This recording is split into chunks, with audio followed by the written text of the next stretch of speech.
ঈদ উল ফিতর আর বাংলা নববর্ষের এবারের বাড়তি ছুটিকে রঙিন করছে টগি ফান ওয়ার্ল্ড।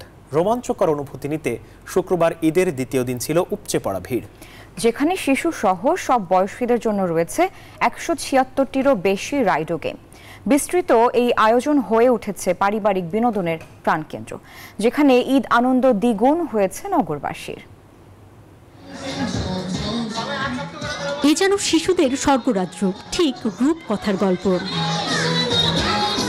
ইট পাথরের শহরে হই হুল্লোড়ের ঠিক এমন স্থান বসুন্ধরা সিটি শপিং কমপ্লেক্সের টগি ফান ওয়ার্ল্ড। ঈদের দ্বিতীয় দিন শুক্রবার, তাই বাবা মায়ের হাত ধরে শিশুদের আগমন।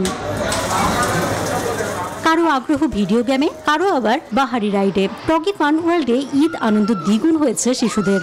অনেক মজা লাগতেছে এখানে। আমার কাছে সহজে বেশি এক্সাইটেড ছিলাম গ্লাস মেজ যে মিরর মেজে ঢুকতে। টগি ফান ওয়ার্ল্ডের বিস্তৃত আয়োজন শিশুদের ঈদ বিনোদনের দুশ্চিন্তা থেকে মুক্ত করেছে অভিভাবকদের। আমার কাছে এটা মনে হয় খুবই সিকিউর প্লেস। তার বিগত 5 দিন ধরে হচ্ছে আর কি আবদার যে এক জায়গায় যাব টগি ওয়ার্ল্ড। টগি ফান ওয়ার্ল্ডে বড়দের জন্য আছে রোমাঞ্চকর সব রাইড, লেজার ট্যাগ, পেইন্ট বল, ভার্চুয়াল রিয়েলিটিতে পুরো পরিবার মেতে উঠেছে জীবনের আনন্দে।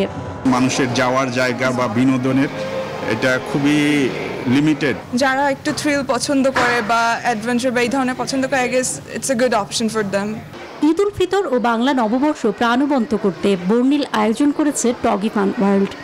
আমাদের ঈদ এবং বৈশাখ আয়োজনে আমরা দুপুর 12টা থেকে রাত 12টা পর্যন্ত আমাদের আয়োজনটাকে রেখেছি গেস্ট এবং দর্শনার্থীদের উপস্থিতির উপর ভিত্তি করে। এছাড়াও টগি ফান ওয়ার্ল্ড পেইন্ট বল প্রতিযোগিতার আয়োজন করেছে। রেজিস্ট্রেশন শুরু হয়ে গেছে। টগি ফান ওয়ার্ল্ডের ওয়েবসাইটে গিয়ে অথবা সরাসরি কাউন্টারে এসে রেজিস্ট্রেশন করা যাবে। মোবাইল গেমস যেটা খেলি সেটা অ্যাকচুয়ালি প্র্যাকটিক্যালি খেলার একটা আলাদা একটা এনজয়মেন্ট আছে, যদিও আমরা এখানে খুবই টাফ। টার্গেট শুট করতে হবে অ্যান্ড নিজেকে প্রোটেক্ট করতে হবে। নেক্সট টাইম খেলি আমি আমার ফ্রেন্ডসদেরকে নিয়ে খেলবো। রেজিস্ট্রেশন ফি মাত্র 600 টাকা। দলীয় ও এককভাবে রেজিস্ট্রেশন করা যাবে। প্রাইজ মানি মোট 60,000 টাকা সমমূল্যের। কল সেন্টারে কল করে জানা যাবে বিস্তারিত। চাইলে তথ্য নেওয়া যাবে ওয়েবসাইট থেকেও। খুব শীঘ্রই শুরু হবে এই প্রতিযোগিতা। অন্তরা বিশ্বাস, নিউজ 24, ঢাকা।